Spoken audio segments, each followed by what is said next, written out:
eu montaria, hein? Mas não deu certo ali não, viu? É bom porque ele caiu.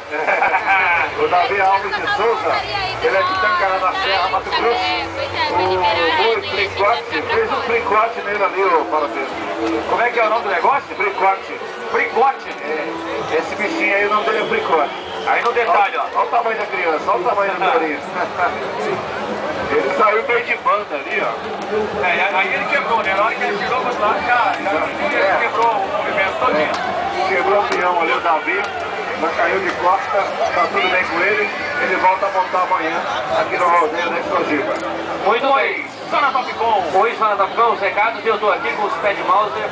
Eu acho que você é aquele atleta, aquele jogador de pratos. Aqueles assim, joga. Eu acho que você tem dom pra isso. Vai ali, ó, o pessoal ali acho que quer o Pad. Vamos jogar. Olha, vai lá o Farupino, Pad Mauser. Quem que é? Olha lá, o pessoal tá pedindo lá, olha lá. Farupino arremessando Pad Mouse da Topcom. Oi é na Topcom e gentileza da Topcom do Hugo. E olha aí o pessoal.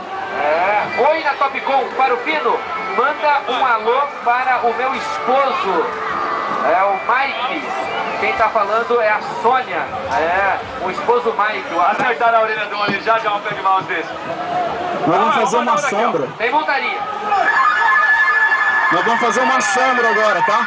Então, movimentação de luta, boxe, muay thai, só não vamos levar pro chão por enquanto. Vai! Experiente, pegou um touro complicado, o touro colocou velocidade no finalzinho ali, Alessandro.